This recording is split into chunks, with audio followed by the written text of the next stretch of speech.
a martial arts movie podcast. I threw that shit before I walked in the room. Featuring drunken Thai boxer, Will. Too bad you will die. The also drunken wrestler, Mark. I said I don't want trouble. And drunken karate master, Zero. You've lost your balls. And now, Call. I know Kung Fu. You know, baby. Fists of Fail. I don't know where to start with this. I really don't. What are we talking about today? We're doing In the Line of Duty 4. I know. Okay. Is it okay that I haven't seen 1 through 3? Well, no, you have seen one. I have? Yeah, it's Yes, Madam. Really? Yeah. Oh yeah, you told me this. Yeah. And then this whole series is has like the alternate names, right? Yeah. So in the Line of Duty 4, it is like kind of a misnomer because this series is just all over the place in terms of numbering. It's like Yes, Madams, then Royal Warriors, then In the Line of Duty 3. It's like, where did that come from? It just goes worse and worse and worse. There's like 9 movies apparently in the series, and they like only 3 of them have the title In the Line of Duty. It's like you thought Rambo was bad. This like blows that out of the water. I didn't think Rambo was bad with the naming. I mean, they all have Rambo in it. It was Rambo First Blood Part 2 or First Blood Part 2, and then Rambo 3. Like you explained that to me. And then Rambo Last Blood. Yeah. Well, no. Whatever. We're not talking about Rambo today. We're talking about Donnie Yen's one of her earlier films, probably the oldest film we've ever done of his. So I think this is the first time we ever covered something Donnie Yen that's not Ip Man. It might be, right? That is not Ip Man? Yeah. I think so. I mean, we have over 50 episodes that you can listen to on on Anchor. On Anchor. Hey, save the ad break for later. Right. Sorry. Okay, so yeah, I kind of always want to talk about another Donnie Yen movie, and I'm gonna save the ones that I personally love for next time. But instead, we're gonna talk about one of his earlier films, and this is something that neither you or I have watched before, and this has been on my list for forever. I just never got around to it, and it's always been on the must-see martial arts movies list that like everyone needs to knock off their bucket list. And if you hear fireworks in the background, I can't help that. Yeah, holy shit, this movie. It is. I don't even have words for it. Like, how can you explain how great this is? It is a straight up entertaining movie, excuse me. It's a little relentless, and I mean that in like a positive way. Yep. And yeah, after we were watching this, we both came out of it just very our moods we were in just really elevated moods because we were just like, wow, that was great. That was extremely entertaining. I have very little to nitpick on this movie. Okay, no, I can always nitpick movies, but I have very little to say that's negative about it. Like through and through, this was a blast. I love this movie. I think the biggest takeaway from this movie is there's a lot of action, and that's why I started this episode with a little bit of being a little apprehensive because I don't know how to do this one. There's just so much. It's like this is the Ombak episode all over again. I really don't want this to go on forever. Starting this off, I'm just gonna say like there's no way we can cover everything.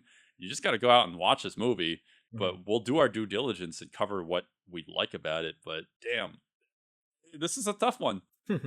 This is one of those cases where they mapped it out right, where sure, there are a lot of fights in this movie, but not all of them are very long, so while you're getting story, you get these like little moments of action, so you're kind of like, ooh, okay, cool, and then it kind of keeps going. So it's these constant peaks and valleys in terms of if you're an action movie enthusiast, you're like, okay, some action, great, and then it kind of goes down, you go into the story, and then you get like these little moments here and there. Right. So it's really good in terms of its pacing to keep somebody who's into martial arts or who's into action to keep that attention span interested. Right. Well, you can always go too far with the action. in certain movies where it's relentless and you just need a break from it.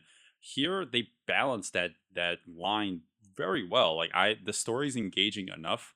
I mean, yeah, the story is very simple, but it's not it's not something that detracts from the movie, or like you kind of like ride home as in like, oh, you don't have to pay attention to the story, you could just watch the action scenes. You can watch the movie and still enjoy the story, and there's a lot of action, and somehow you're still not exhausted by all of it.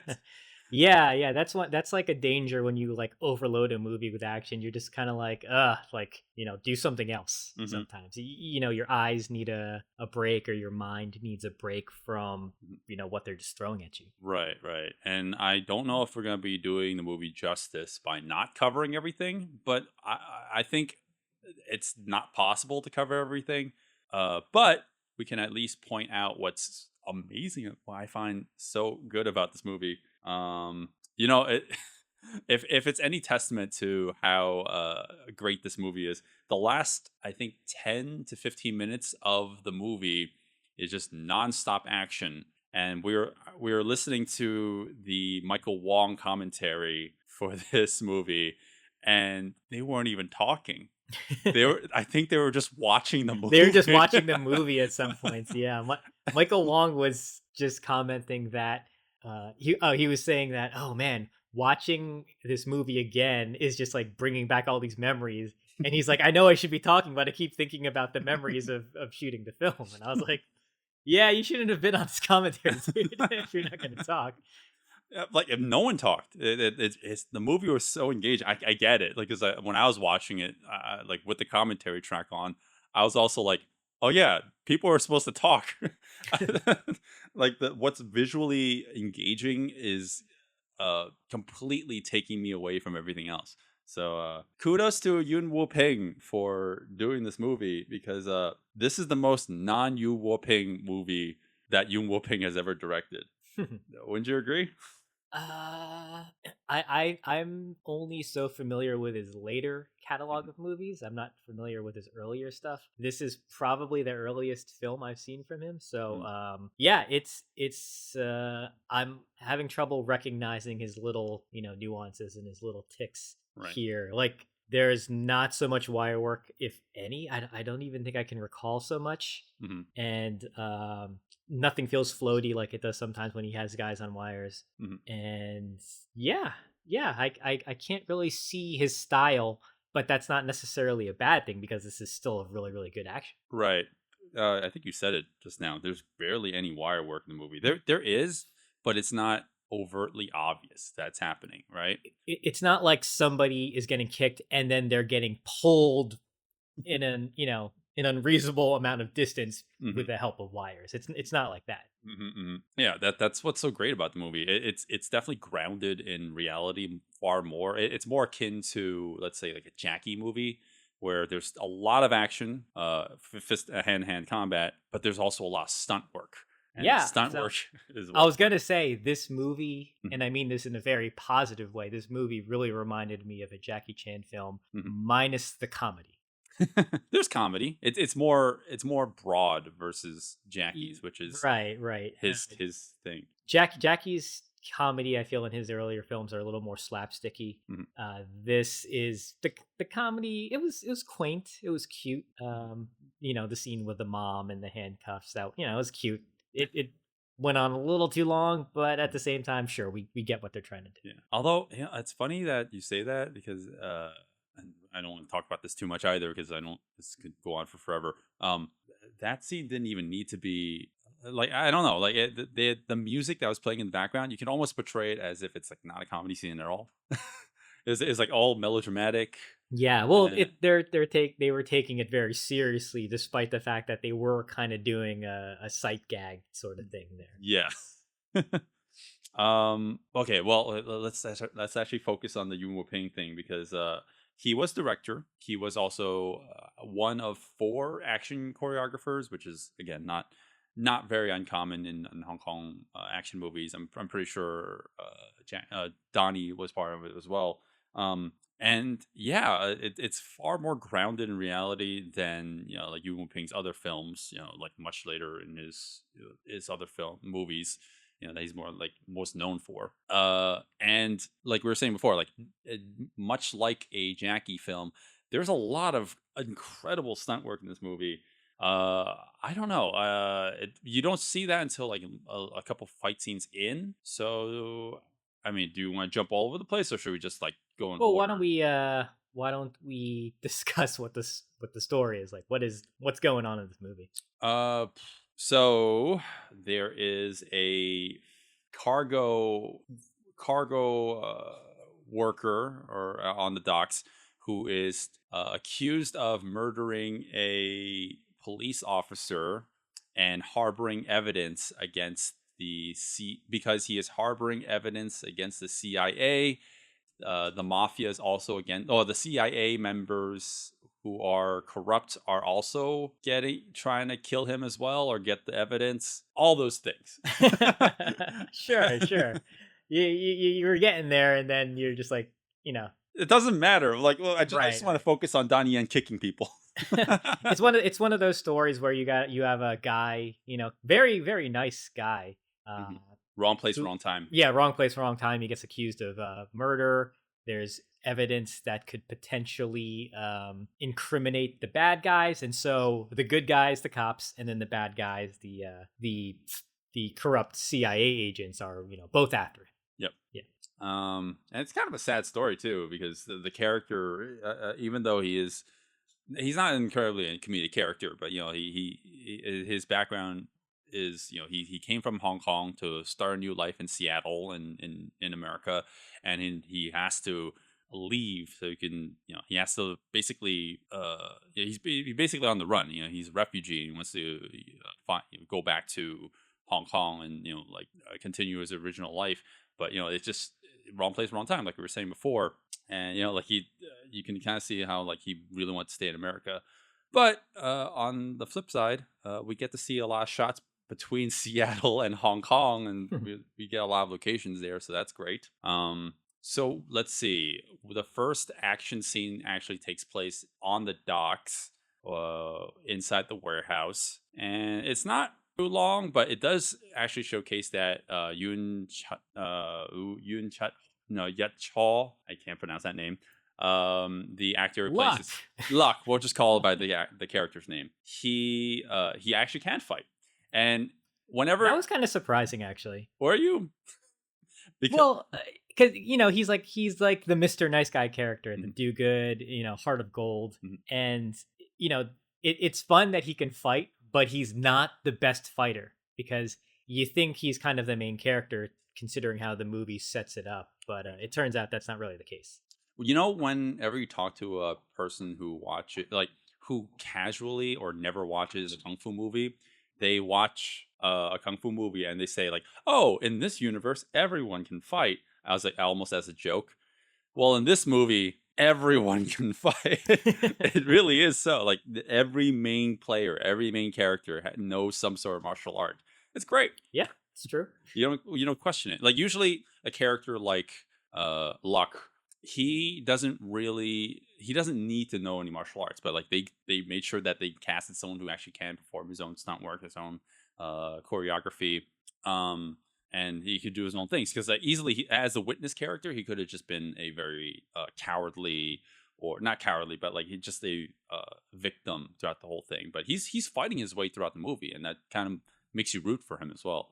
Right. And kind of what I mentioned earlier, I like that he's he can fight, but he's not the best fighter. Mm-hmm. Right. He actually needs help a lot. He gets assistance a lot throughout the film, and it's like a little character thing that just makes you kind of like him even more. Right. Well, the first scene that we were talking about before, where he takes on a bunch of goons, I guess. Like there's like barrels of oil, and like the set is like there's barrels of oil, and there's like a stairwell there. Very very simple set, but there's a lot that goes on here. Of him versus many, using these pipes and such. Like again, it's a very unassuming scene, because you wouldn't have imagined that this guy's capable at all.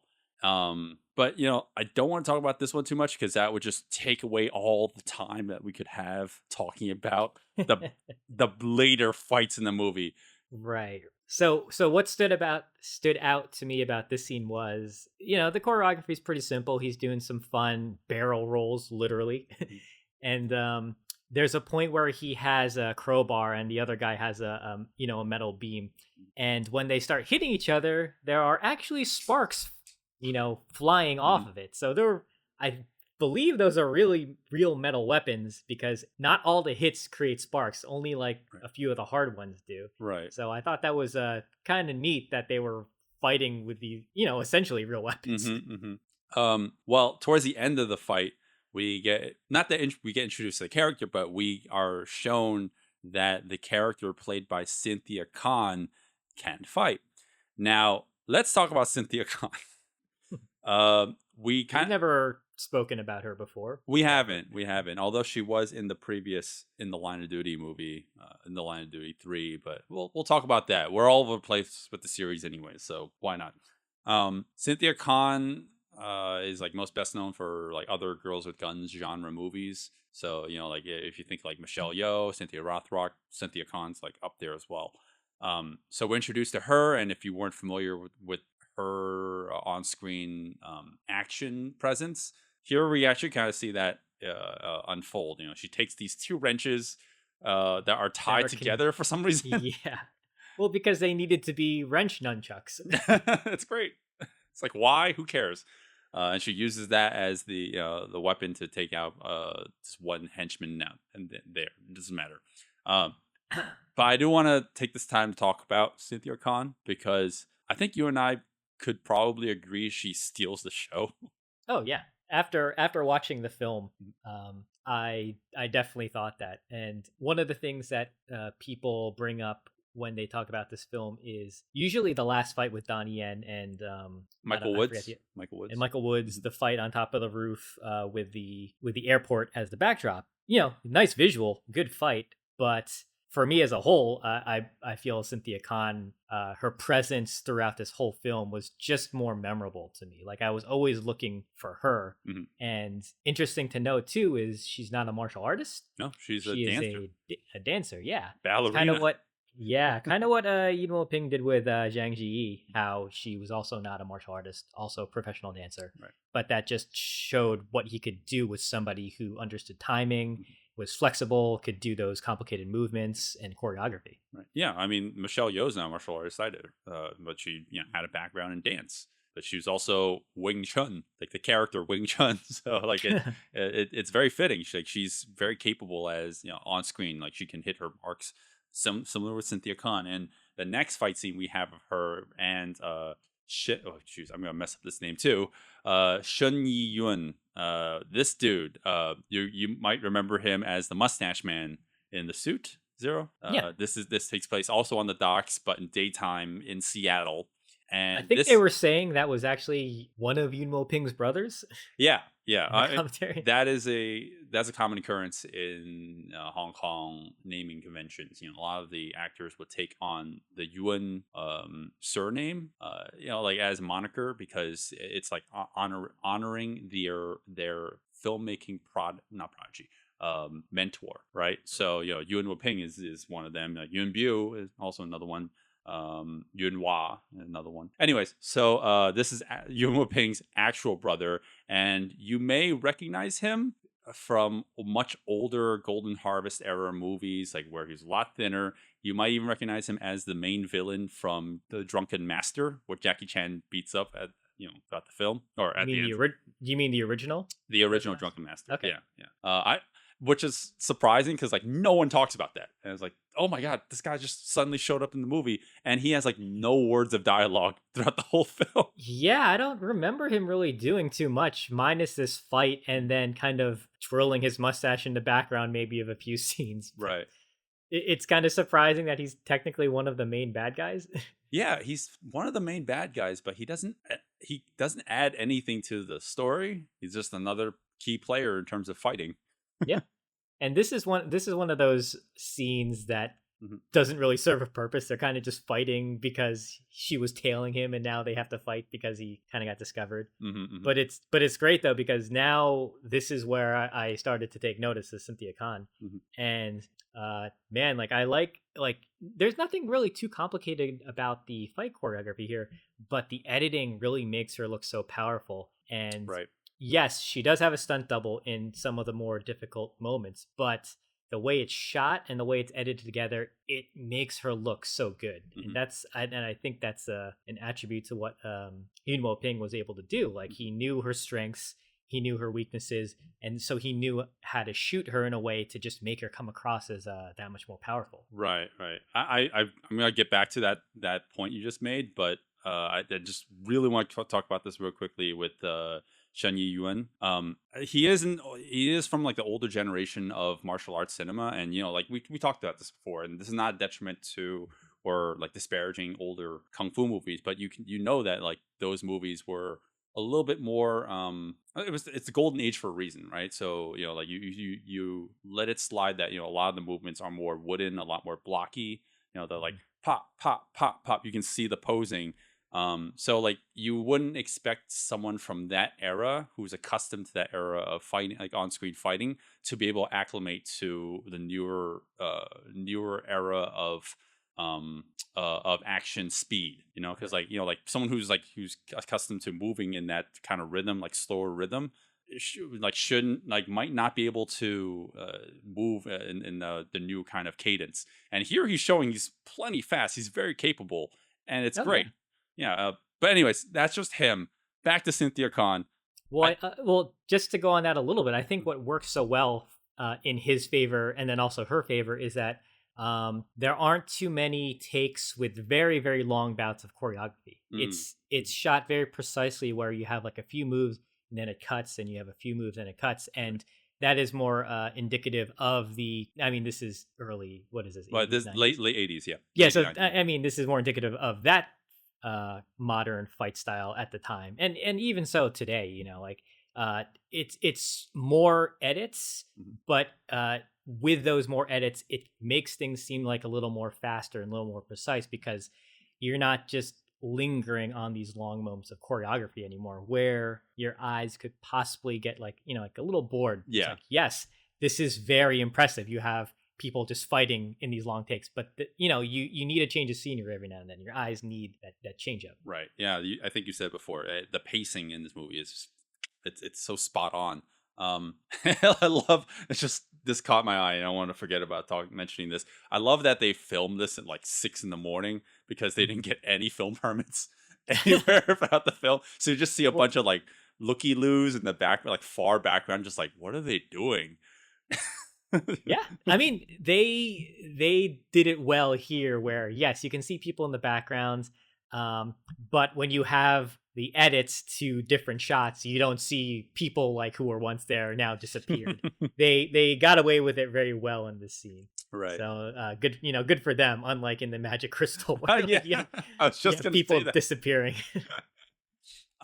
Okay, so Cynthia Khan, she shows off like how like she just hits her mark so well, and I can't remember the exact moments, so we've quoted this before in previous episodes, but there are a lot of times where, not to be to come off as like disparaging or even misogynistic, but like a lot of times, like the female performers, they will show off, like they'll perform a move, and it comes off as a little bit like flimsy, or like it feels like there's no impact. Cynthia Khan, throughout the whole film, like you feel every single hit, like there's like a lot of weight and power behind all her hits.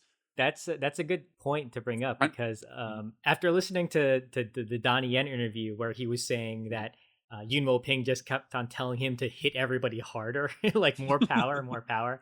Now that I think about it, I can see that she was probably told to just hit the actors, hit the stuntmen. Yeah. And you can see for most of the blows, she's, all those hits to the body seem very legit, and she's, just putting her power behind it. Right. I think that's kind of what's helping sell the fact that she is capable. Yeah, she simple moves like delivering a sidestep, side kick to Yuan here. that's like she you can clearly tell there's a lot of power behind it. Like whether or not she actually made contact or like there actually was, like on screen, you can definitely tell that there's she can sell it, and that's great. But I like that not only do we have back-to-back action scenes, we're literally talking about the last fight scene and this fight scene as if they're like there's anything in between it. No, it's like one leads to the they next. actually did come back to back. And it ends with this crazy stunt where I guess a stunt double who's Ewan was supposed to play. He leaps from like I don't know 50 feet up, maybe like I don't know 100 It feet looks up. like it looks like 5 floors he jumps from, because he does go through the last floor and then that goes further down into the ocean. So the guy jumps pretty far down. Yeah. And the boat is not that close, but it is kind of close. Yeah. It's kind of scary. Yeah, you can't really make out the depth. That's unfortunately the troubles of watching a film, because you can't make out depth sometimes. But I mean, I would say at like maybe 5 feet away from the boat. That's not that close. I'd give it maybe like 10 to 20. I wouldn't give it 20. I would say 10 to be conservative. But I don't know. This is why we need Mark here, because he knows boats. He'll tell us some stupid thing like, "Oh, the light refracts on water," or whatever. So, like I said before, the action is pretty relentless in a good way. Because right after this, we have a Donnie Yen fight, and he takes down 2 goons. And this is actually surprisingly the shortest one. Yeah, this one is like, not really much to write home about. I mean, he gets sucker kicked in the back by these 2 guys. Right. Well, the introductory fight, right? Yeah. And then I was gonna say he does like I'm starting to notice like he does like a few like signature moves here that he then performs throughout the fight, where he does like a spinning back kick into like another back kick. I can't remember if he does it a lot or if like other people do it a lot. I noticed there are moves in this movie that he does that Cynthia Khan does as well a lot, like that split axe kick. They both do that several times. I thought that was cool. There was like some symmetry between them. I like this fight because I like when martial arts movies or action movies in general, they have that introductory action scene with the characters, because you don't want to like go throughout the whole movie then be introduced to that, like then realize at the very end of the movie that the character knows martial arts. Like you want to set it up right away. Like, yes, this is technically a disposable scene, but it shows off that that Donnie can fight, even though it's very, very short. And it's great. You wet the palate, as they say. Sure. It's very, very nice small introduction to Donnie Yen as a character. Yeah. I was gonna say that it's a good way to wet the palate, like you said, but I'm so distracted because of those 80s shoulder pads. Because he barely throws any punches, and he throws like mostly kicks. And I'm just wondering, like, is he not throwing punches because they're just awkward to throw with those goddamn shoulder pads? It's quite possible. It's quite possible. So one thing I wanted to note about Donnie Yen in this movie is I've never seen Donnie Yen be a dick in films before. Okay, that's not true. Minus Ip Man 4. No, I'm sorry. I'm thinking Scott Adkins. I'm so sorry. I completely screwed They that look exactly the same. Yes. He wasn't a dick, but he was in Once Upon a Time in China too. He was a villain. That's right. He was the bad guy. But he wasn't a dick. But he wasn't a dick. He was the bad guy. And it's weird because in this movie, he's technically a good guy, but he's playing the bad cop for like the first half of the film. Well, remember, Cynthia Khan she represents Hong Kong, and Donnie Yen is part of the American police force. So all Americans are assholes. All American police are assholes in the movie. Yeah, in the movie. Anyways. Well, that leads us to a short fight scene in the interrogation room where Luck's character is being quote unquote interrogated / beaten up with a nightstick by a police officer. Yeah, good segue. Yeah. It's really short. It's just to show that he escapes. Right. So he escapes. He runs off to Hong Kong. There are some pivotal scenes in the movie, which I guess we won't really talk about because I highly recommend watching it. Like spoiling the movie is not even worth it. And I just really want to focus on the action. So let's say about like 10-15 minutes later, we talk about the road scene, the scene on the ambulance. So there's actually another fight before that. There is. So Dude, there's so many fights in this movie. So Luck is trying to get away, and he goes onto the roof. Oh, I don't right. know if you remember this. Mhm. Donnie Yen goes up there to find him, and then Luck jumps like on his back. Oh my god, yeah. And they and this is another short but sweet fight. Mhm. But it's kind of cool that he's trying to fight Donnie Yen, and Mhm. as you know, a martial arts fan, you're just like, dude, you're done. Like, there's no way you stand a chance against this Well, guy. put yourself in the late 80s. You wouldn't have known that. You know, Donnie Yen was just starting his career. Like, I think he started in 84 as an actor. You know, like in terms of headlining movies, he was barely there yet. Yeah. He had a later start than like Jackie, for example. But yeah, like you definitely root for him because you know he's clearly showing like how talented he is in terms of like the actor and the character. But like just the way he poses his kicks, and like I listen to the Martial Club, great channel on YouTube. If you guys ever want to subscribe to a martial arts YouTube channel, they always say this phrase where it's like, you want a kick on screen or like any visually appealing kick to look sticky, and I didn't understand what that meant for the longest time, but I guess that really means that like you want a kick to really like to look like it has a lot of speed and like there's a lot of acceleration, but then like once the kick is landed or like it's been delivered, like it kind of stays, and you can basically like take a screenshot of the film and you can see like this great pose of the actor performing that kick.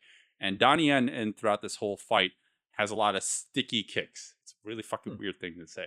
That's an interesting thing to point out. I've never thought about that before. Well, he does this one kick towards the end of the fight or like I guess maybe like that's towards the end of the fight, while they're still on the original roof, where he does this snap round kick to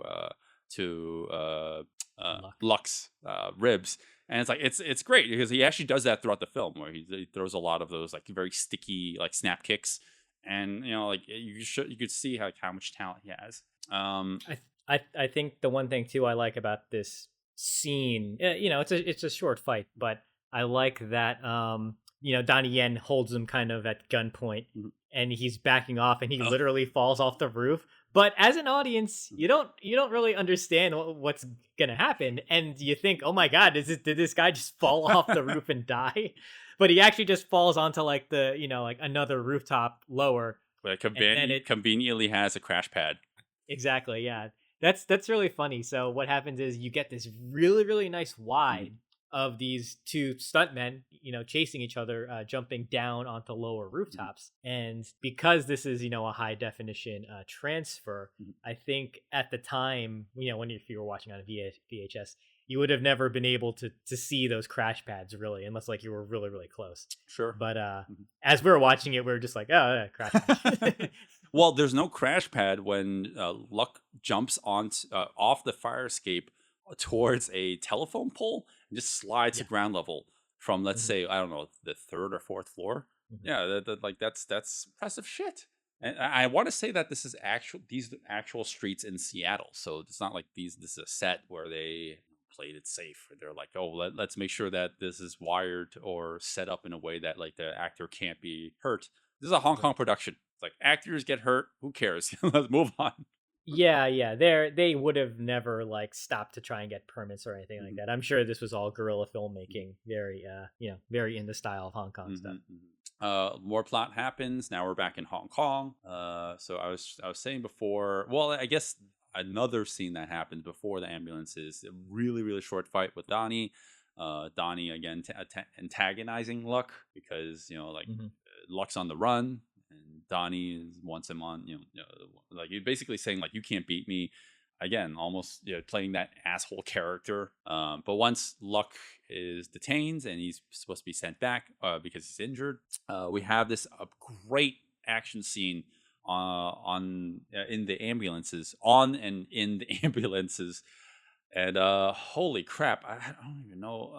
This isn't technically a fight scene if you want to be technical, but I do want to talk about this. Like it is and it isn't, because it does involve fighting, but I wouldn't say it falls in line with our show in which we break down choreography. But we can break down the action, which is extremely, extremely impressive in this Yeah. scene. Right. So this is late 80s. No CGI to be had. And so you have to remember that, because a lot of what you see is the actual actors suspending their heads, their bodies off of this ambulance that's driving like 20 to 30 miles an hour. And like they're literally doing it. And there are many moments where you can actually see that the actors are like clearly in danger. They're actually standing or jumping off of like one vehicle onto another one.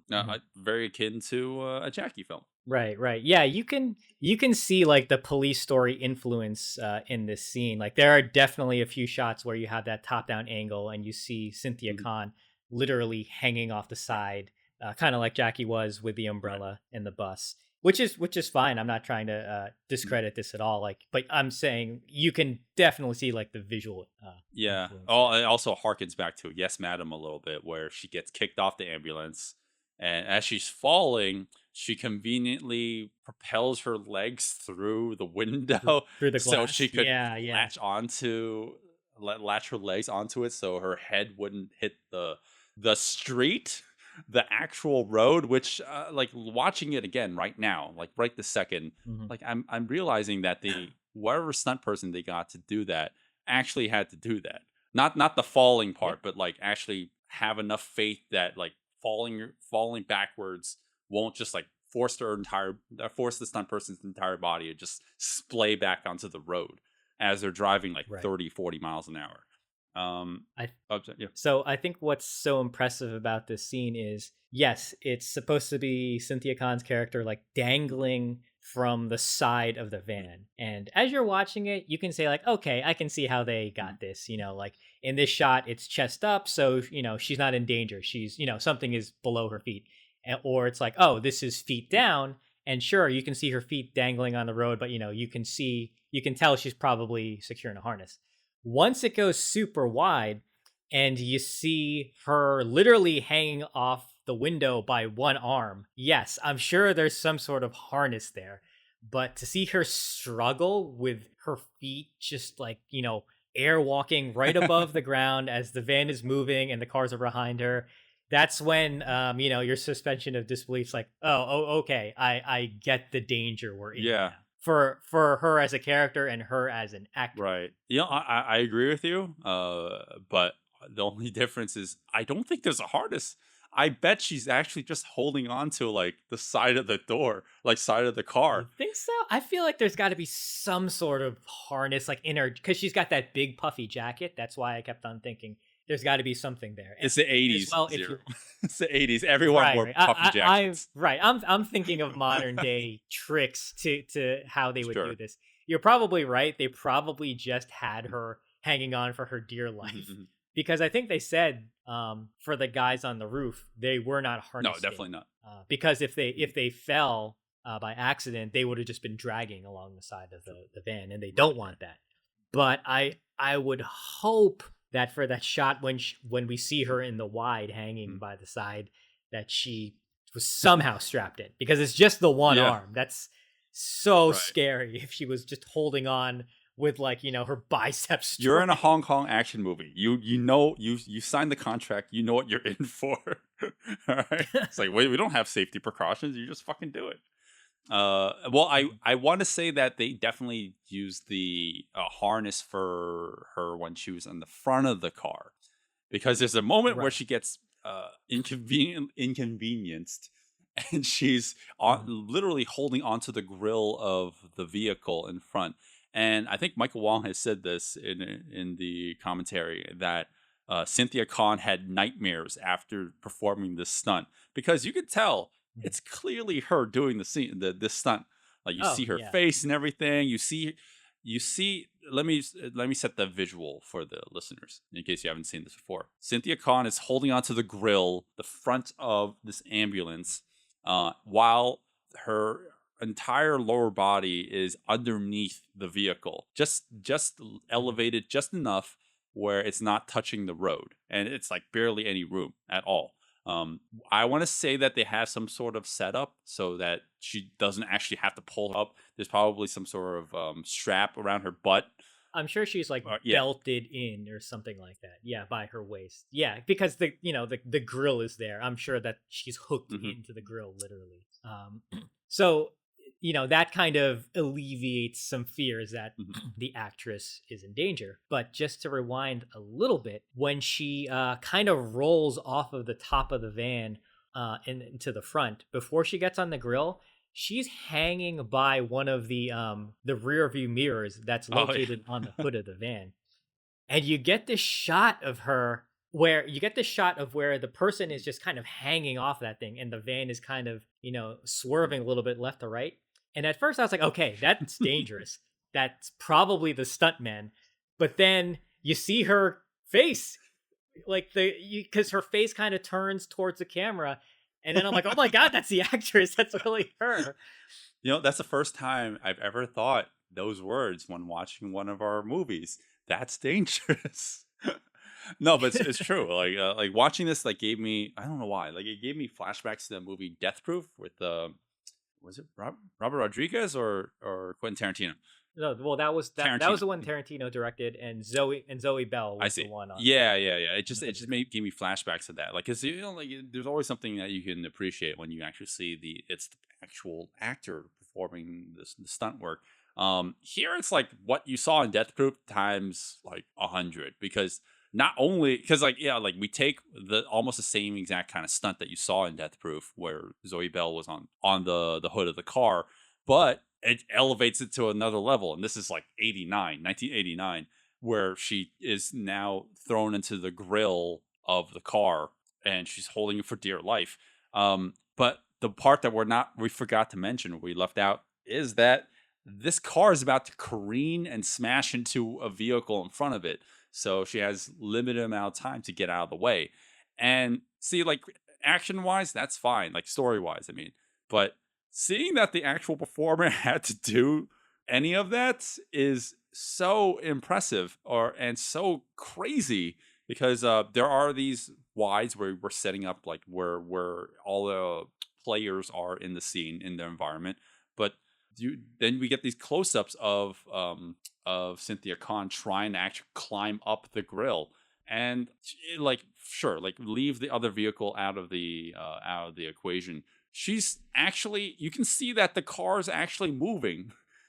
She can easily fuck up climbing this fucking car and get crushed underneath it. Right. Yeah, there's no green screen.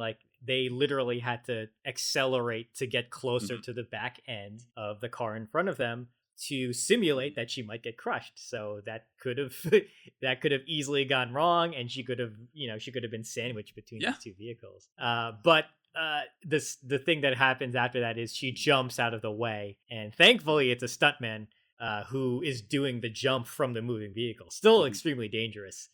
But then I love the edit of the stuntman rolling, and then she does a couple rolls and gets up, and she's like, "Oh, I'm still look good."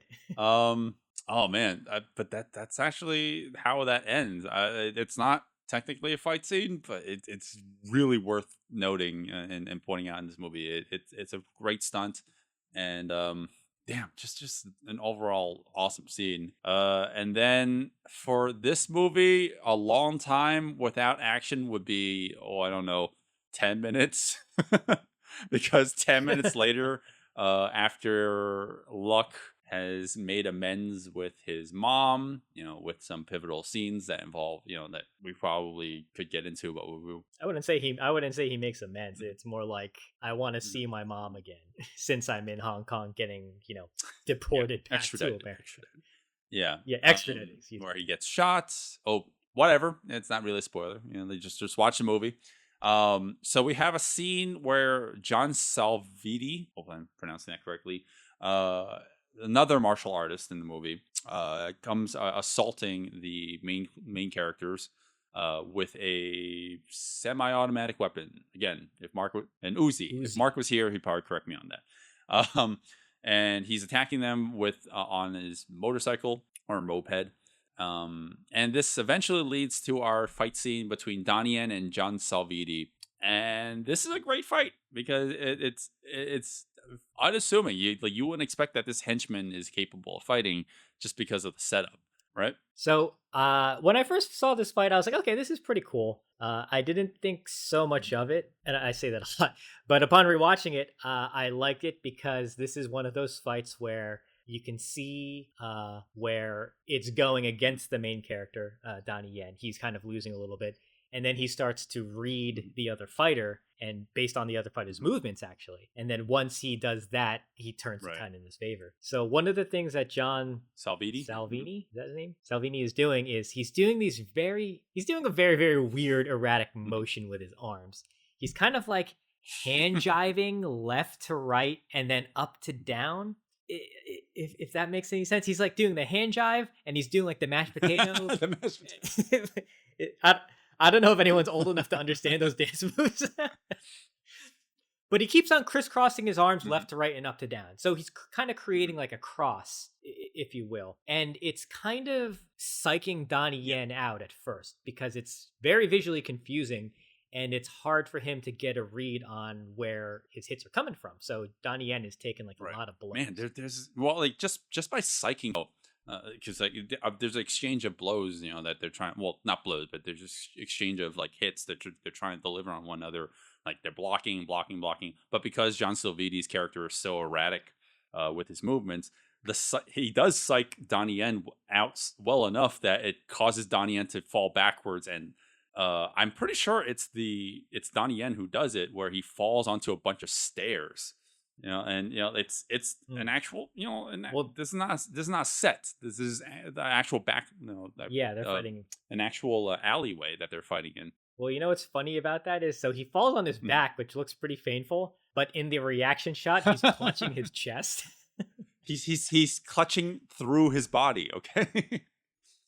These same stairs, John Silvini was, or maybe not him, but probably the stunt double that they got in the moped. On the moped, was climbing through them. Like you can see that the stunt. We're not talking about the stunt work a lot, but there's a lot of attention and care that was put into this movie, to show off like how they, that you can climb a bunch of stairs, like these really steep looking staircases, like using a moped, which is fucking crazy. But anyways, back to the fucking fight. John Silvini is just he's showing off like how fucking crazy he is, and like I do want to mention like how I liked how the fight scene started, where like Donnie Yen like he bats the Uzi away to indicate that you can't use that anymore. Now it's turned to a fight scene. He bats it away with a low sweep and immediately follows that up with a flying round or jumping round kick. Great way to start the fight. Forget that there's any weapons in the movie. Let's just turn this all into a fight scene. And then like the tide of the fight starts to turn when Donnie realizes that like this guy is like all over the place. So how does he turn the tide? He literally grabs John's arm, ties it over his other arm, and just starts wailing on his chest. So that's what I wanted to what I was kind of pointing at earlier. Because he's consistently crisscrossing his hands and performing this erratic movement, when he does cross the hands over, that's when Donnie Yen grabs him, pretty much immobilizing his arms at that point, and then he starts just wailing on his chest, and that's when the fight literally turns in his favor. And it's kind of fun because Donnie Yen then begins to start psyching him out with kind of like erratic movements. Like he does a lot of footwork here. Right. Yeah, he's blocking everything, or not even blocking, just dodging everything. And this is where I'm starting to see more of Donnie Yen's signature on-screen movements. Like that definitely define more of his more modern style on-screen martial arts. Like for example, like Flashpoint. SPL, like his more like MMA inspired movements, and this is in '89, so like UFC 1 didn't even happen yet. Like you can see a lot of inspiration here, where like he's doing more unconventional boxing, which you don't see in kung fu films a lot of the time. So like he's throwing a lot more like those that like move that you would see like in Western martial arts. So like you can see like this is like the beginning of like what he would eventually refine in like a movie like Flashpoint, where he does this movement where he winds up his arm, he winds up his hand, and before he delivers it. Yeah, I think they called it like a bolo punch Right. in the commentary. But yeah, he's like literally winding up for a hit. It's so cartoonish, but I think he's made that his kind of signature move. Like he's done it in other films before. I don't believe no, I mean like in other films after this. I think I've seen him. I don't think I've seen him do it in any other films past Flashpoint though. Like I think that was like the last time I saw him do it. But yeah, he was definitely yeah, just to jump off what you said, he's like kind of creating like a visual style. I almost want to say it's kind of like ahead of its time because of what I said before, where MMA wasn't really a thing yet in terms of on-screen precedent. Like let's not talk about Bruce Lee, because like Bruce Lee, that's not a completely different story. But like in terms of like kung fu films, like you see most of like kung fu action. Here it's more like, it seems like he's borrowing, like taking influence from other disciplines. Yeah, I would so for me personally, I wouldn't say that so much in this fight that's going on. I was gonna mention that more in his last fight, where I can definitely see his MMA style is very evident when MMA wasn't really a thing yet, which is kind of surprising. Right. Well, that doesn't happen till much later. So I was wrong before. I think the longest hiatus or interim without any fight scenes is maybe 20 minutes. No, that's too conservative. I'd say like 15 minutes.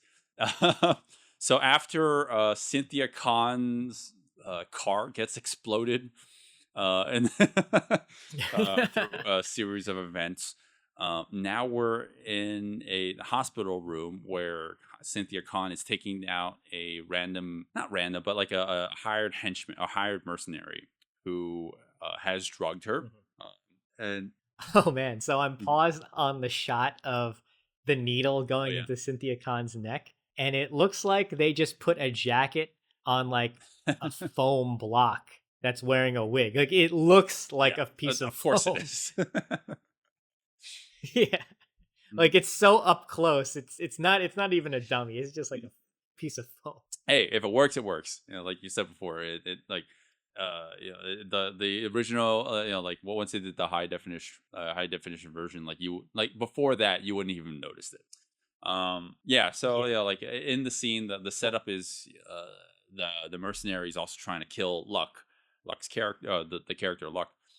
So there's more at stake here, and also Cynthia Khan is sedated, so there's a handicap that she has to fight with. Right, she's like trying not to succumb to the drug while also trying to protect a passed out Luck who is just lying motionless on the bed. So yeah, like the stakes are. I don't know if there's too much to point out, because she is technically supposed to be more like weaker in in this scene, so she can't show off like crazy acrobatics and stuff. I guess like once Donnie Yen enters the fray, like you start to see like more of his what he can show off. He does a lot of that like feinting that he's kind of known for in terms of like his martial arts prowess. He does like this. He like kind of antagonizes his opponent. And like he's just like, oh, what do you can't guess what I'm gonna do next, kind of like gestures.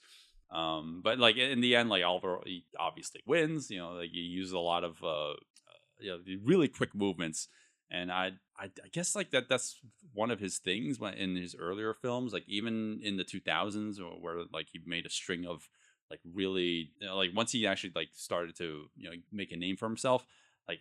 Donnie Yen's like, when I think Donnie Yen, I think speed. Like this guy is really fast, and he like I think this whole scene where versus him and this guy who's this henchman who's carrying a fucking sword shows off like how fast Donnie Yen can be.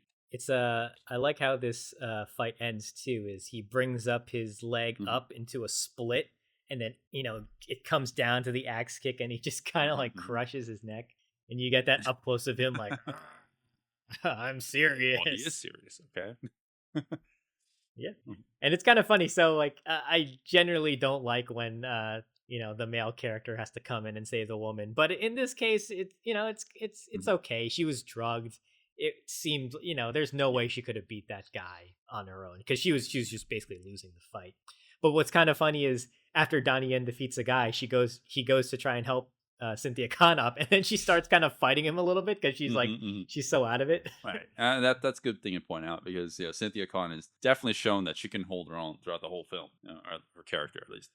And man, the next fight is probably one of the better fights in the whole movie, and not saying that the movie does, even the worst fights in the movie are still fucking great, but the next fight where Cynthia Khan, after she takes out Yoon Woo Ping's character, brother's characters, really anticlimactically, like as in the character's basically useless. She takes on this one female character played by Farley Ruth Cortica. And the reason why I'm struggling with that name is because she didn't do anything outside of this movie. So you can't blame me for not knowing that name. The blonde. That's who I refer to her as in this film. This is a great fight. Holy shit. I think this might be my favorite fight of the movie. Yeah, I like this because this, in terms of fight choreography, it's just fine. But the combined stunt work and the danger in which they are putting the stuntmen in to get these really crazy shots is really impressive to me. So I think that's why I like this fight so much. The stunt work. So I'm curious, because a lot of the times when it comes to getting a stunt double for the performers, and this is the Hong Kong in the 80s, right? A lot of the times when to stunt double for a female performer, they would just get the slimmest, youngest looking male stunt performer to sub in for the female lead, and just put on the same exact clothes and makeup and whatever to hide that fact. Whereas like when you see these wides of Farley, what do you call it? The blonde lady. She has a very peculiar figure to her. She's really tall, really lanky, I guess, skinny. So I can't imagine that they would have anyone of that build. So yes, they would definitely probably get somebody as close as possible. Like, considering what they have her doing, like fucking, hanging off the side of I don't know. I think you and I are probably thinking about the same scene right now, right? Where you see this wide right now. You see these maybe 2 or 3 stories of stairwells that they're fighting on, and they're just dangling on over them. Right. And, it's a cage stairwell, and there's like a metal pipe going down the side, and both stunt actors are just kind of going from one floor to the other because they fought, and they're like she got hit off of it and had to go to the floor below. I don't know, like the facts might be hidden. I'm pretty positive that's a stunt person. Like I logic dictates that it's probably a stunt person, but I mean they probably went for the practical route. They might have went for the practical route, which is like, we can't get a stunt double that might be convincing enough, so maybe that just really is her. I don't know. Well, surprisingly, there's a moment where Cynthia Khan gets kicked down the one set of stairs, these metal, almost rusty-looking stairs, and then when the character reaches the bottom, she looks up at the camera, and it's her. I'm like, oh, so she got kicked down some stairs. Again, that's the price you pay for being in a Hong Kong action movie.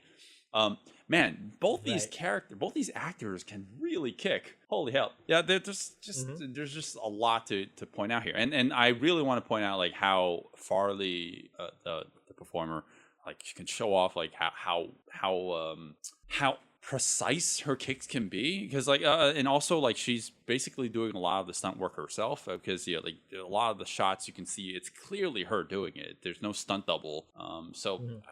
It's strange to me that this person has done like one movie that's well known and then disappeared Yeah. and that's it. Yeah. My only nitpick about Farley is she comes across a little stiff with her movements.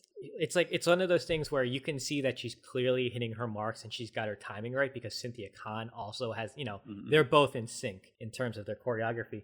But it's something about like her posture. Like if you look at like her upper back, like she looks like she's like, it looks like there's a stick up her back, literally. Like she's like kind of propping herself up.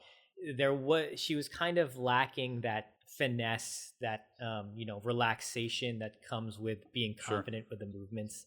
And not to discredit her, because like she is hitting all the marks and the fight is really good, but that was just kind of the one thing I noticed. She was coming across like a little Maybe stiff. she has sciatica. I don't know. And she just has to stand like that all the time.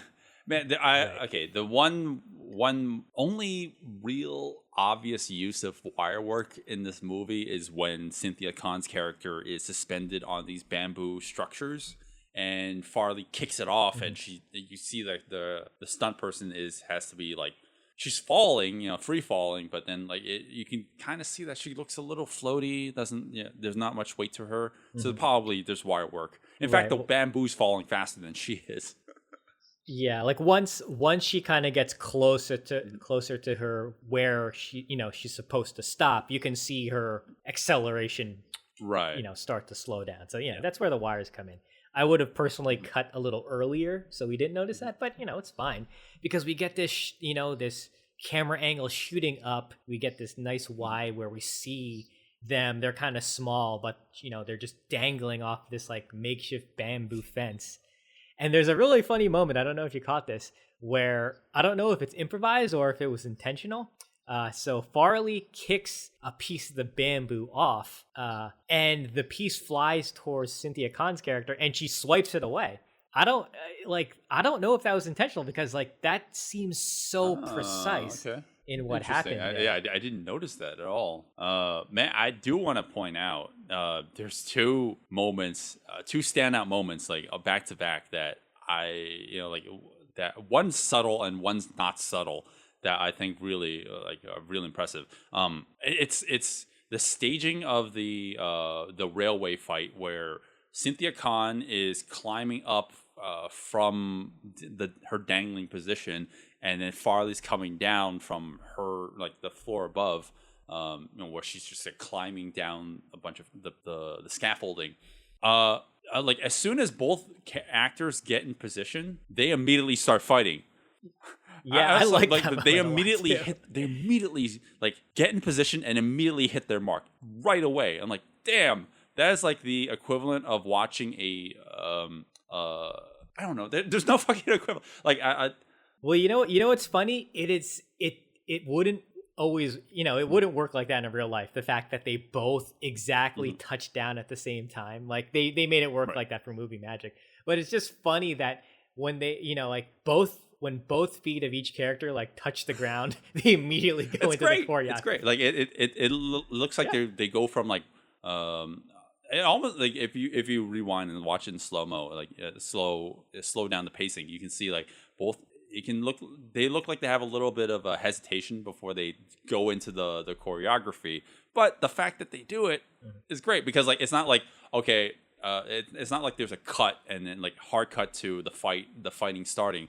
It's like, okay, we have to start from getting your positions. Like I don't know how many takes they probably did of this. Like Farley has to start like 5 feet up and then crawl her way down and then get in position, and then they start fighting. And like choreography's hard. Like you can easily fuck up. So what ends up happening is like you do a million takes of this, but if you're not already in position where it starts, it complicates things. And Cynthia has it even harder because she has to start from a dangling position. So she has to muscle her way up to get into position to start fighting. That's my subtle moment of like I liked. The one that's very obvious that I fucking love is when Cynthia Khan knocks Farley off of the railing, and you see, I'm pretty sure it's not probably her, but there's no way that could be her. But the stunt person that gets knocked off the railing and falls on the railing beneath, you see that person's arm smash against the rails.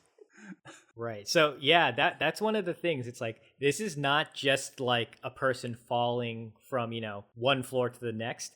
Mid fall, her left arm clips a fence, which causes her to kind of, spin a little bit, and then the stunt person lands on his head. It looks like it lands on his head.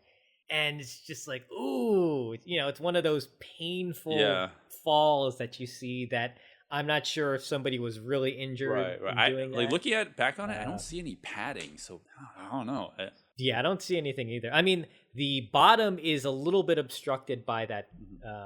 Nope, never mind. Yeah, I mean, there could be. You would see some sort of recoil, like something bounce back up. Like you would see her bounce back up a little bit.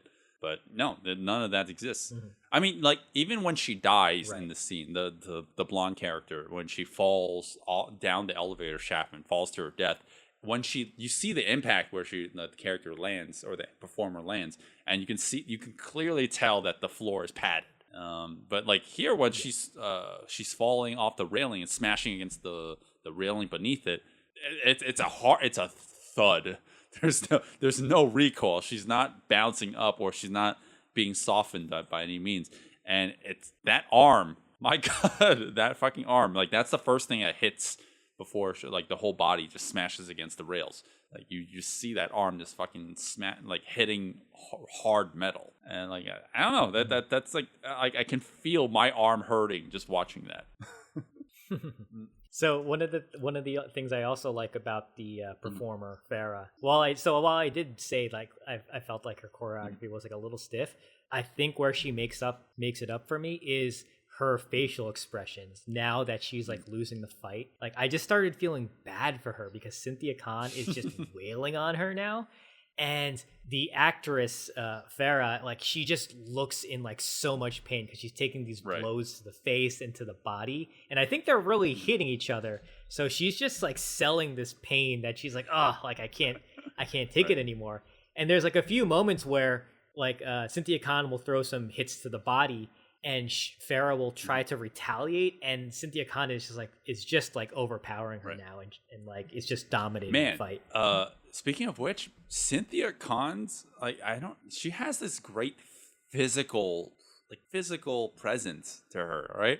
Like I don't know what it is, like the way that she strikes her poses, like even when she's like delivering that front kick to immobilize Farley, she does this like facial expression right afterwards where it's just like you can clearly tell she's putting a lot of attention to it, and it's like it's a nice subtle, not even subtle. It's very, very explicit.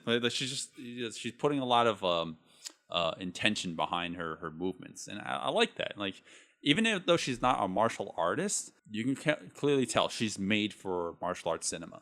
Right. Well, you know what it is like. She's in character, which is great. It's like you can have two people fighting, and then that would be fine, but to fight in character, like I think that also adds like a different layer of difficulty. Like she's pissed. Like sure, you can fight when you're pissed, but she's like, she has these great facial expressions where you can see her intention. She doesn't really want to keep beating up on her. She's trying to handcuff her, but she keeps on resisting. So she's just like, I don't want to do this. And I think that's like what's coming across here. Well, I did conclude how the fight scene ends, where it ends inside the elevator shaft, where Farley loses, she dies, and then oh my God, this episode's already an hour long, and I feel like we talk about the final fights for another hour. So let's move on from here. There's a short action sequence where Cynthia Khan goes to goes to Lux. Yeah, goes to Lux's mom's house where now Lux's mom has been kidnapped, but she doesn't know that. It turns into a Three Pigs scenario, or not a Goldilocks. No, Three Strikes in a Row. Red Riding Hood scenario. Kind of like which fairy tale am I thinking of? Too many beers. Where she goes up to her, and then like you just see a figure in a sweater sleeping. And then as soon as she approaches it, it turns out to be like this black guy, the really brolic black guy in a wig. And there's like a gunfight. There's like a little bit of fisticuffs that goes on, not too much. Well, the one thing I want to point out is, Michael Woods, he has Cynthia Khan by the neck, and he slams her through the wall in that one shot. I mean, it's not even like a real wall. It's like a room divider. But I love that he's holding her by the neck. You know, he has her. He's also holding the gun, and he literally just rams her through the wall, and it just explodes. That's how strong he is. And that's also because the dude is built like a fucking brick house. Yeah. Holy shit. And you definitely see that in the later fights, which we'll definitely talk about. We get introduced to Michael. Well, Michael Woods' character is in the movie throughout, but it's not until now where we start to see like he's going to be a pivotal physical presence for the main characters at the end of the movie. And also, I think his characters were technically the guys who fought on the van, but they had the masks on. I think it was implied that it was them. So all the main character. Oh my god, there's just a lot of fucking fights left, and we only have 20 minutes in the movie. So now basically all the main characters are on the lam through a series of complications. Now Donnie Yen takes on Michael Wong in his apartment, and Michael Wong is a very peculiar case because we technically he was in City Hunter, which very very small role he was in. He's a very peculiar case because he's made a name for himself in Hong Kong cinema, and he still lives there now, and he's a very prolific career in minor roles. The dude doesn't know Cantonese, and he he didn't know Cantonese, and he made a career for himself in Hong Kong cinema. A+ for that. He doesn't know. Yeah, he doesn't speak Cantonese at all. He's half Chinese, but he doesn't speak Chinese. So he was just kind of like letting his lines be dubbed over the whole time? In all his movies. I mean, it's not. Wow. We didn't have natural on set dubbing until 93, 94. Right. So everything was dubbed. Like Donnie Yen isn't doing his own voice, so whatever.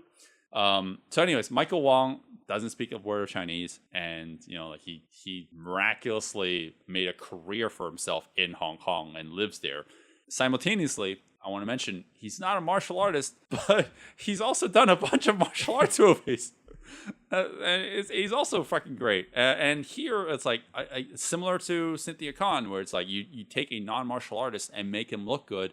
In this scene, if you didn't know that Michael Wong is a martial artist, you could be fooled. And yes, there are certain shots where it's clearly a stunt double, but in the shots where it's clearly Michael Wong, you can see his face. I'm like, that choreography is complicated enough where I would be convinced that he'd be a martial artist.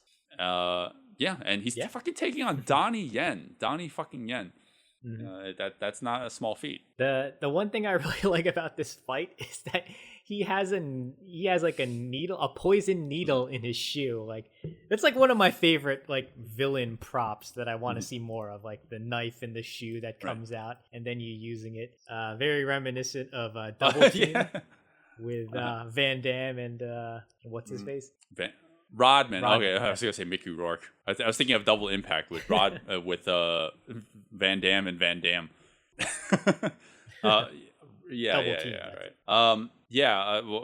There's this moment in the fight where Donnie Yen throws this suicide kip up, where he throws himself back onto a table and then kips himself up. Like if you ever done any sort of martial arts, that's actually not entirely hard when you elevate it like that, but it's still impressive for some reason on screen. I don't know what it is. It's just like I think it's the speed, maybe. The thing that kind of took me out of it in that moment is, so he kips up onto the table and then hurls himself forward, but he's actually hurling himself forward towards the shoe with this poison needle. Why did he do that? Well, it's so he could take the shoe off, as you see in the next shot. I feel like that was just more happenstance that he took the shoe off, not that he was trying to. It was also happenstance that he gets shot, right? Oh, of course. Well, he gets shot and doesn't die, which happened to him earlier. Like he got when he fights John Salvini's character, he was shot in the arm and is able to keep up in the fight, which is completely unrealistic. Yeah, it's fine. It's fine. This is a very short fight. It leads to a motorcycle chase. Well, it's weird to call it a motorcycle chase. It's more like Donnie Yen gets assaulted by two people on motorcycles. Well, once he takes out the one guy, then it does become essentially a chase. Right. Stefan Berwick is one of the performers, and well, obviously Michael Woods. Except it's not Michael Woods when it's clearly more dangerous stunt work. So whatever, we'll like it is what it is. Like you want to have amazing stunt work. You can't have the actual performers doing that stuff. Like the stunt person just gonna have the mask, the helmets on, while they're fucking flying in the air on these fucking motorcycles. There's this great shot. Actually, it's not just a great shot. There's a couple of shots throughout the movie where conveniently there are airplanes that are just flying as the action is going on. I don't know if you noticed that. It's just so coincidental. Yeah. Where like they kind of go up the ramp and then you see you fucking see the jet in the background just flying down. The timing is perfect. It's great. That's such a nice shot. Yeah, it's great because like you can see the entire profile of the plane as you see the profiles of the stunt people going off this ramp. And this actually happens much later in the a little later in the film too, in the final fight. I want to save that for when we get to it. So like we get some stunt work where like these bikes are flying off of scaffolding, which looks really flimsy. There's this another subtle moment where I don't know if it's Donnie Yen's character is doing this, but maybe it's a stunt person. Donnie Yen starts. He's on his bike that he somehow acquired, but he puts his butt against the handlebars. So he can guide it while backwards, and he starts fighting Michael Woods' character with a shovel that he acquired somehow, and he starts like basically dueling him, and he delivers a roundhouse kick while on the bike. Yeah, it's not. I mean. So there's moments where they shoot that fight and you don't see the street. So I'm thinking that maybe the motorcycles are getting pulled on some sort of vehicle or some sort of blockage or something. Maybe like I don't know. Maybe, or maybe they fucking did that. I don't know. Nah, I don't think they did. They were too steady for that. And the fact that he's steering the fucking motorcycle with his butt cheeks while swinging away with his shovel. I'm pretty sure they didn't really. Yeah, probably. But I was still impressed. Like maybe they're being. It's a Hong Kong production. Like they'll probably just fucking do it, right? Like it'd be more cost effective to just do it rather than like think like, oh, let's get a rig with a truck to hoist these bikes. Because looking back on these shots, it looks like they're just like two independent bikes that are driving, and Donnie Yen's character just happens to be like holding himself up with one leg and throwing a roundhouse kick, like balancing himself. Well, I mean, they could have cheated it in the edit, but I'm pretty sure, unless they got a very, very skilled BMXer, I'm pretty sure that they weren't really riding during that moment. Yeah, but I could be wrong. I mean, I don't know. So a couple more things happen here. Anything noteworthy? Not really. It's in terms of we get like bike jousting a little later. It's like sledgehammer versus shovel. Right. There's a lot that goes on here. I like the moment when Donnie Yen is literally smashing what's his name? Michael Woods. James Woods is Hades from Hercules. Yeah, when Donnie Yen is smashing Michael Woods. Yes. Michael Woods, like they're driving like next to this like concrete wall, and he's just grinding his helmet against the wall. The handlebars of the bike are starting to spark, and then eventually, like he runs into this conveniently placed pipe that has barbed wire. I don't know. Wrapped around it. Yeah. All right. Anyone who lives in Hong Kong or lived in Hong Kong in the 80s, tell me why you would cover your gutters in barbed wires. You're leaving out the best part, which is when Michael Woods' character smashes into a bunch of wooden pallets in front of him, and you can see that the stunt person for Michael Woods falls forward off of the bike and smashes onto the concrete. This is not a set. This is real concrete. And right. I mean, yeah, that guy's probably is padded he? to hell. I Is he? I'm watching this again. Yeah. I'm Come watching on, this again. I can't tell. It doesn't look like it.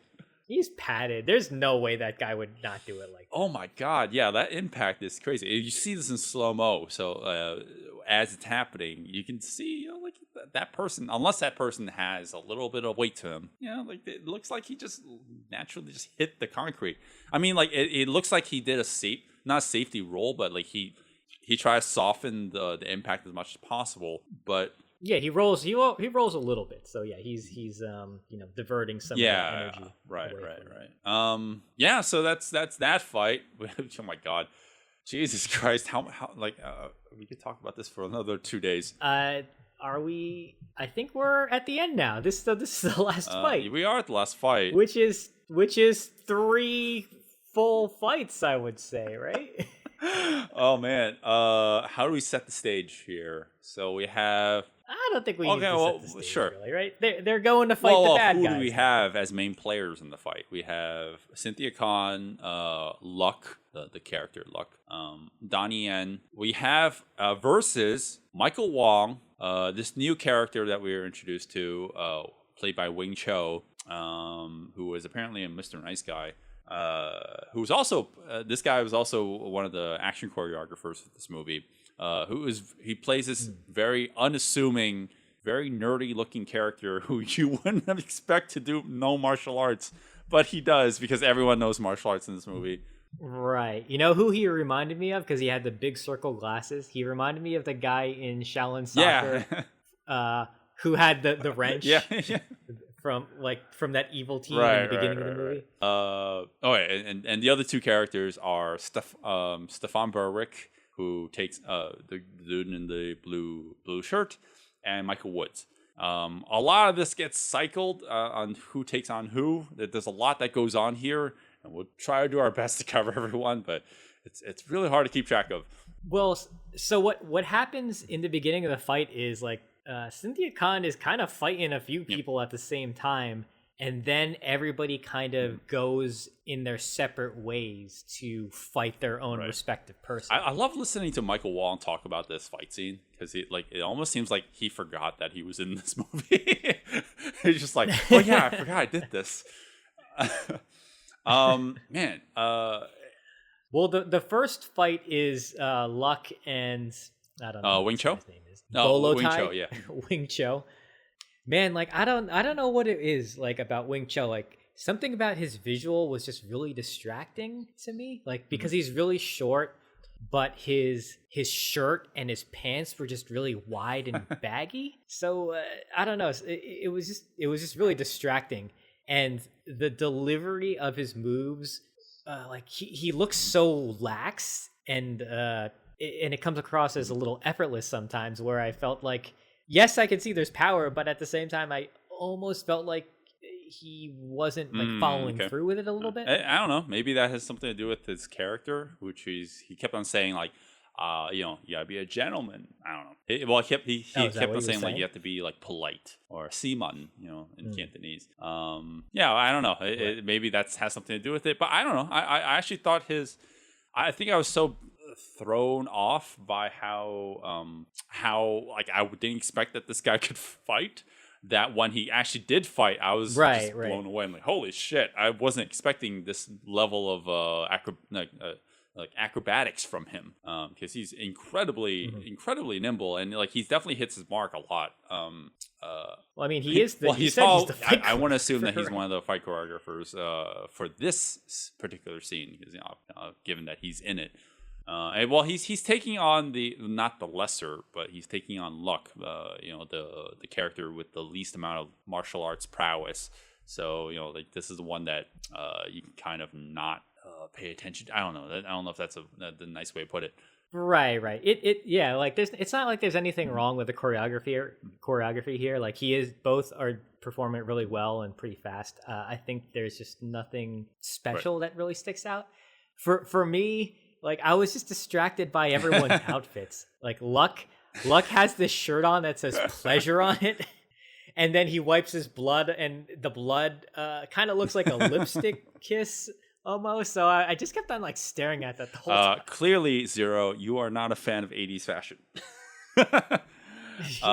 Yeah, so while that's happening, we also have a couple simultaneous fights as well. So like once Wing Cho is fighting Luck, the character, Cynthia Khan is taking on Stefan Berwick in this elongated fight sequence where Cynthia Khan's actually showing off some moves that I wasn't expecting her to actually do. Because again, it's always impressive when you can see the actor or actress performing the move. She delivers a tornado drop kick. Where as soon as I saw it, I was thinking, man, my knees would hurt like a motherfucker, because this is like what tiled floors, like hardwood floors.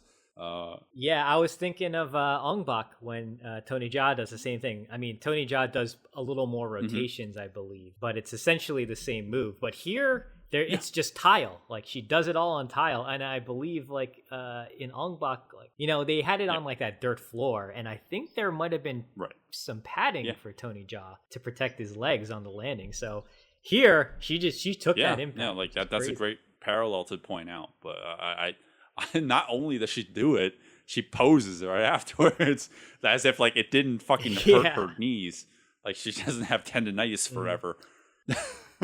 Right. I think the one thing that took me out of this fight a little bit is Cynthia Khan's stuntman. Oh, her hair? No. It's like, Cynthia Khan has a very nice female figure. And then when you cut to the back and it's a stuntman and you get this pencil, just no curves, no ass. And he's just wearing women's clothing and a wig. I'm just like, all right. Yeah, whatever. It's fine. It's funny. I'm actually freeze framed at a scene where Cynthia Khan's character is delivering a spinning hook kick to Stefan. I'm freeze framed on it. Guess who's playing the stunt man? It's Wing Cho. Yeah. Really? Yeah, that makes sense. Nice.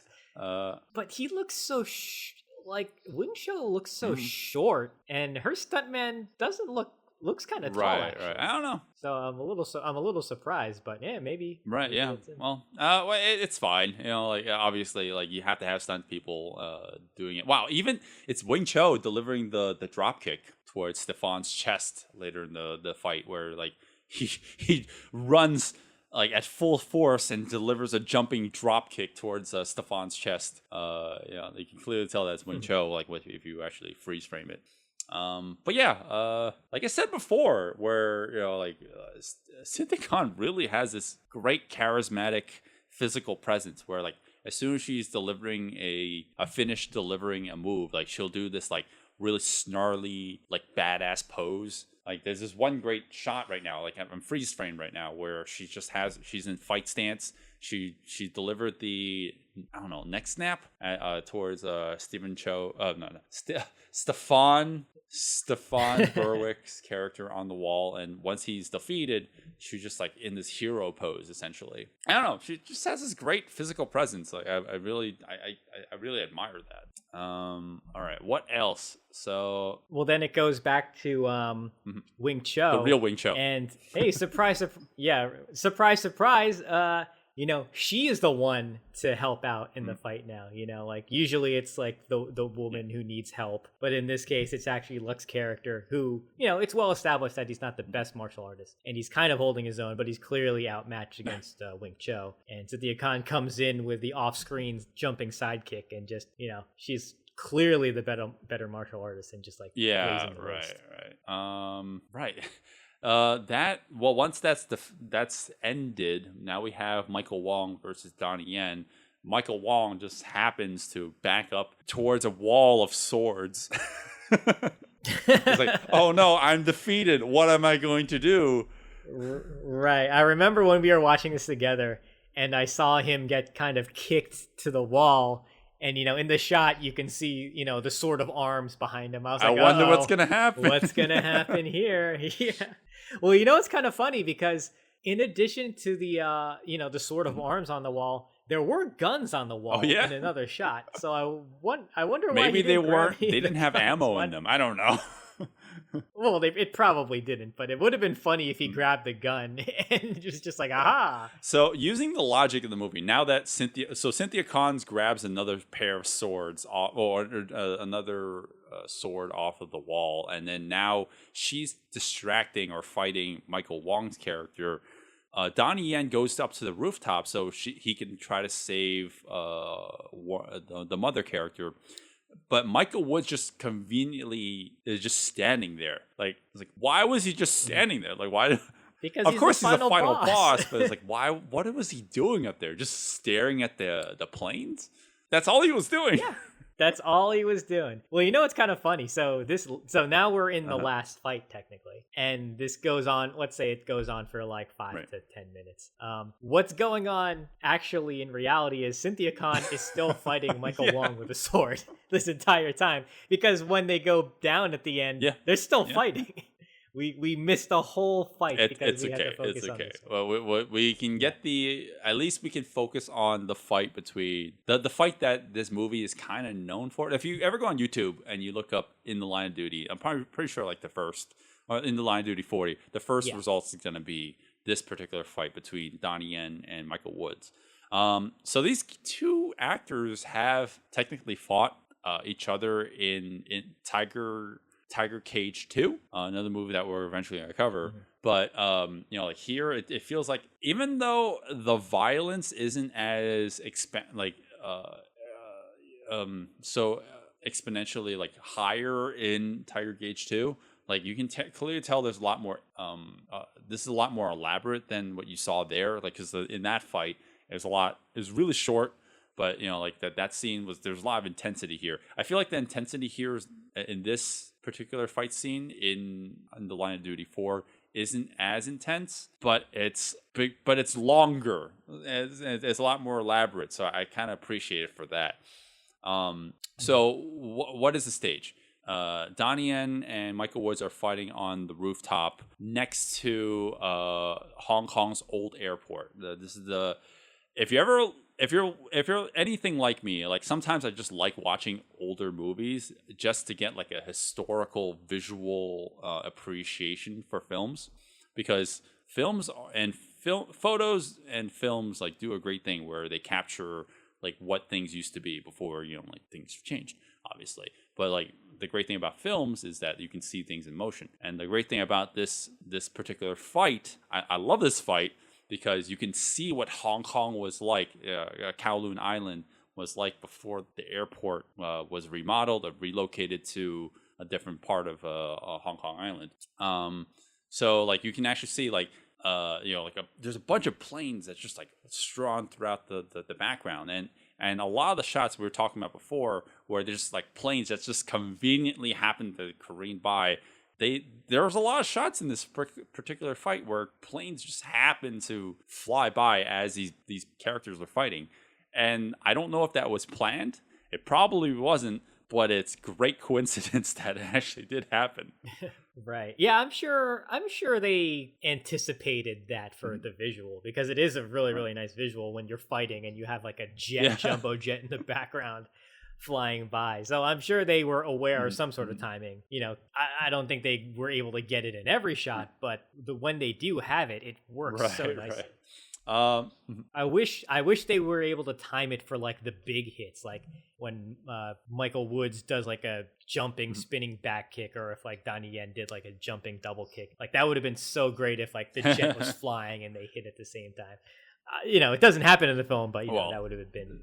That's super wishful. Because like, what are the odds? I feel like a lot of it is coincidental. So to wish that to happen would just be dependent on luck. It's like, all right, we gotta wait. Not only do you have to like do several takes of throughout this whole movie, but you have to wait until another plane just happens to fly by in the background. So like throughout this fight, like the visual is Michael Woods is a more physically menacing character, like with the muscles, and like I thought that I would assume that this fight would have been set up that Donnie Yen isn't able to deliver any sort of hits that actually have any lasting impact on Michael Woods because he's just like a tank, right? But and Michael Woods would be a slow character because of that. But that's not at all the case. Michael Woods is actually very nimble and he's pretty acrobatic. Yeah, that's the interesting thing because they set it up where he's extremely muscular and they kind of visually, no, I don't want to say go overboard. Like they're a little gratuitous with showing how strong he is. Like there's one moment where Donnie Yen punches his chest and then the camera is just up close on him punching his, his pectorals. And Michael Woods is just kind of brushing it off like, oh, I'm so buff. Right. Yeah. But then you get moments where he's doing really fast choreography and he's actually kind of outpacing Donnie Yen. So he not only is he extremely strong, but he has the speed to boot as well. It's only when Donnie Yen does the the split kick and he's able to hit Michael Woods in the face where you're like, okay, you can start to see it's turning a little bit in his favor. Because Michael Woods' character is shown to be like the strong person, or the stronger of the two, like physically. There's a lot of moments where Donnie Yen's character is like being hurled to the floor, hurled towards the railing, and luckily Donnie Yen's character just happens to be wearing a jacket, so you can hide a lot of the impact by just padding it in underneath the jacket. But like later towards the fight, Donnie Yen loses the jacket, so you don't have that excuse anymore. Like now Donnie Yen's character has to fucking eat dirt. Right. Well, same with Michael Woods too. Michael Woods is in that red tank top, and when Donnie Yen gets the hits off too, he's got to go to the floor. Like there's a few slow motion shots where he's thrown across the screen, and he takes it. He just has to take it because there's no stuntman for this guy. He's there to be stuntman. Right. What did I say before about like not always having an accessible stunt person for all the actors? I don't think they could have gotten a stunt person for Michael Woods. This is Hong Kong. He's just a big muscular black guy. Like Donnie Yen pretty much outsourced him. He knew him, so he brought him on. Right. And so that's he would have had to get his brother or something. I don't know. Like who just happens to be a stunt person. Yeah, there's only one particular shot where I feel like it's dangerous in terms of acrobatics that maybe they wouldn't want to jeopardize the performer, but Hong Kong production, so they probably they did it anyways. Wherein Donnie Yen is being held in a chokehold, and he grabs Michael Woods and throws him over him, and essentially he's forcing Michael Woods into a front handspring. But you can clearly tell it's Michael Woods actually doing it. Now, if you are trained in any martial arts and you ever done even the simplest level of acrobatics or tumbling before gymnastics, a front handspring is not the worst thing in the world. However, being asked to do that and then immediately follow that up with a front throw where he grabs Donnie Yen afterwards and then tosses him to the ground it's pretty physically demanding. Like I like just watching it. It kind of gave me a back pain. You can clearly tell, like, if you slow that, it's already in slow motion, but if you watch that scene again, you can kind of see there's a lot of force that's being generated by that throw itself. I don't know. And the scene, like, even though this scene is pretty elongated and I do like it a lot, I don't really like the way that it ends. Well, it gets kind of separated into two parts, really. So, like, the first part is more of the traditional martial arts choreography going on, where they're, exchanging blows back and forth. But once Donnie Yen kind of starts developing a strategy by, essentially just punching his muscles and wearing him down a little bit, Michael Woods powers himself up with anger and then charges Donnie Yen and throws him over that little railing. And then it becomes a different sort of fight, actually. And I remember saying this in another episode where I didn't think that Yunwo Ping ever did MMA grappling sort of choreography for, and I'm proven wrong now because this is actually a lot more grappling. It's like slow motion holds. it's Donnie Yen like trying to get Right, out of it, and there's the funny moment where Michael Woods literally rips off Right. Donnie Yen's Yeah. jacket. And then Donnie Yen is now in the white tank top, and they're just like both flexing their muscles. It's so great. You know, I want to say, though, that after Donnie Yen's his jacket comes off, and once they get like they start doing like hand locks, they're basically holding each other's hands. Donnie Yen's character gets flipped over, but like it's clearly a stunt double. I really wish they did something with his hair, because Donnie Yen has a very particular hairstyle, and this character has a mullet. Right. You notice he's got this he's got the bushy mullet in the back. I don't know who it is. It might have been Wing Cho again. Sure. Like I said, I don't like the way that it ends. It's a little anticlimactic, but it's a small nitpick in my opinion. Well, I do kind of like how it ends, because we get another dummy. I'm all for dummies. Is it a dummy? There's movies, there's like an uncanny valley effect to it, the way that thing falls. That was definitely a dummy falling down. First it's real footage of James Woods Michael falling Woods. off the edge of the roof. No, it's James Woods. Okay, James Woods falls off the roof. Yeah, but then it cuts to the super wide, and then you get the lifeless dummy. Like, it looks like the wind is taking it at one point. It starts veering to the left, veering towards like the left. Yeah, I actually, it looks like early usage of not CG, but like cell painting. I don't know. It almost looks like they're like cell manipulation, where they just took like a different cell of a cutout of a different scene, and just like they just had this thing moving down from frame by frame. I don't know. I'm pretty sure that's a dummy, and I'm pretty sure the wind is taking it. Sure, I'll just buy that. It doesn't matter. All right, so even though we ended on that highlight, there's technically is more fighting where Michael Woods, Michael Wong is taking on Luck and Cynthia Khan, and Cynthia Khan's actually the one who delivers the final blow or shot with a gun to the wrist. It's fine. It's fine.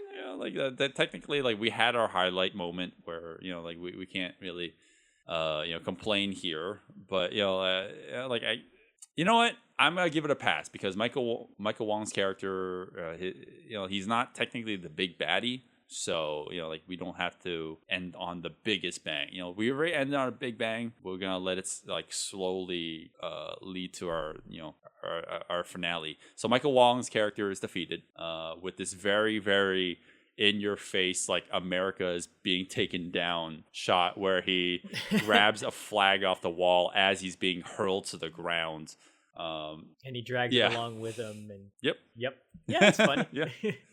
It's the irony is not lost on me. Right. And man, I love how we're talking about that as if it's like a very small moment of the movie, but when you watch the film, it's just there's so much that goes on that every moment we just mentioned could be completely lost on you.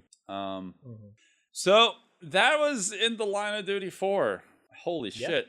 How It's a lot. We didn't even cover everything. 2-hour episode. We did not cover everything. Yeah, we kind of grazed over some of the last fight too. I did want to mention a few things. Like, I love that James Woods, Michael Woods. There's so many moments where he just lifts up Donnie Yen over his head, and like he brings him down to break his back over his knee, or he throws him to the edge of the roof. And Donnie Yen's almost gonna fall over, but it got a little silly for me because they made him do this thing where he like put out like thriller hands before he was gonna charge at Donnie Yen, and it looked kind of silly. It looks like he was dancing, or he was pretending to be a dinosaur for his children, like rah.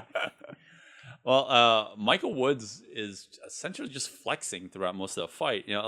And a lot of it is like, yes, he's kind of turtling up, indicating that he's being all defensive.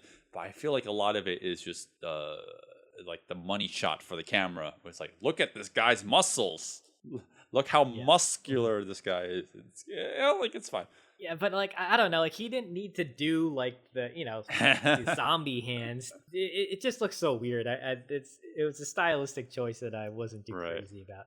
Similar to the other bicycle guy who was doing like the jazz hands or the before. It's like, yeah, sure, you know, it's a visual that's unique, but it makes it a little silly. But yeah. There's a lot of nuances I like in the last fight. We're very past that point at this, by now. But like little moments like Donnie Yen like about to do the wind up punch, and instead he just throws a hook. Moments like that. My favorite shot is still just like there's this wide where you see the profiles of the both performers, and just see a plane just flying by, and they just start fighting. As soon as that happens, I'm like, I'm 100% sure they planned that, but that is such a great shot. Holy hell! I applaud this movie for going the extra mile with a lot of this. So we couldn't have covered everything. There's no fucking way. But I want to say, this is my first viewing of this. But I almost want to safely say like this is almost like the police story of Donnie Yen's movies. Yeah, this is great. Yeah. Holy shit, this movie was so good. I would like to. Yeah, I've been wanting to go further back into Donnie Yen's earlier filmography, and this is a really, really good one. We were both just really happy, as I said earlier in the beginning of this. Like after watching this, we were like, man, that was great. Just good movie, just very entertaining movie. And this opened up my eyes to Cynthia Khan. I'd like to see if there's any more with her. I feel like martial arts wise, like she's not really on like too many people's radars. So I kind of want to start looking into her filmography now and see if there's anything else. I was saying to you, I saw this one film that I really want to watch from her called Ginseng King. Yes. God. And the plot to that is a boy tries to rescue the Ginseng King from an evil three-headed king to save his mother who was bitten by Nazi zombies. And just that synopsis, I was like, fuck, I gotta watch this movie now. So she's very popular in Hong Kong and Filipino movies. So I'm sure there's an entire backlog of movies that we could eventually explore one day. All right, well, that is fucking In the Line of Duty 4. Holy shit. I stand by the whole recommendation that it feels like the police story of Donnie Yen's movies. It really is that good. It's like one of those really old much older films that unfortunately maybe you and I are late to the party, because I know a lot of people have recommended this movie. They love this movie, but there are plenty of people who have not seen this, and they probably don't. I think that's a big problem. When I say to people oh, you need to watch Police Story, you need to watch Wheels on Meals, you need to watch, because there's a lot of titles from the 80s and 90s that are thrown around. They're like, oh, these are the movies that you need to watch. Like, how many Box are there? How many raids are there? And like everyone knows it. I actually want to say like everyone needs to see this. This movie is great. Right. Well, what's interesting is, and we kind of talked about this a little bit, not on the podcast, but like how Donnie Yen's career kind of started flourishing a little later. So people know Ip Man, they know his like later catalog a lot more now. And it's, that's also the case for me as well. So I am just brand new when it comes to his earlier stuff, and seeing this, I'm very, very impressed. I think not only with him though, like I'm now kind of interested in Yunwo Ping's earlier stuff now, because I'm not seeing the things that I'm like so nitpicky about in his later movies that I'm seeing here. Like this is just a straight up action film that I really liked. The one thing though that I forgot to bring up that I wanted to mention is I don't like that they shot at different frame rates for some of the fights. I think in the commentary they were saying that there's a few moments where you could see it was shot at like 22 frames instead of 24, so it makes it seem like a little bit faster. But I can tell there's a few moments where it was probably not even shot at 22. It was probably shot like a little less, like 20 or 15. And I've mentioned this in other episodes. Like I don't like when you speed up that footage, because it like just takes me out of it sometimes. They don't do it too much here, thankfully, and it's not so noticeable. But if you're really looking for Right, it. right. You know, like for me, it wasn't too sure, it's noticeable. It never took me out of the movie. Like I still loved it. Like I always felt like the speed of the action was just always on point. Maybe small moments here and there, but like overall, I just was so entertained by this movie. There's nothing else I can say. Like I highly recommend this movie. Watch the movie. I actually don't know if I can say like watch the fight scenes without the context, because I just think like having the ability to watch the movie and just appreciate the fact that there's just nonstop action and still have that engagement value is something that's almost like a lightning in a bottle effect. Like you don't always get that. Like it's very hard to accomplish in movies. Too much action, it's overwhelming. Too little action, it's boring. So this movie just has that perfect line. Yeah, I highly recommend this movie. Yeah, I'm in the same too. I'm in the same boat too. Like, there's no reason for you to not watch this movie because the pacing is, it's so smooth. You get a lot of fights throughout. You don't need to watch the fights by themselves because you can just watch the film and just enjoy it as a whole. Right. Yeah. Well, I'm glad we could introduce you to, we can finally talk about Donnie Yen's older films. Maybe we'll talk about his other films, his 2000 films, like The Iceman. Man, every time we go to the New York Asian Film Festival and they give out those DVDs, they're like, "Who wants Iceman?" And everyone's like, "Well, when you say it like that, no one."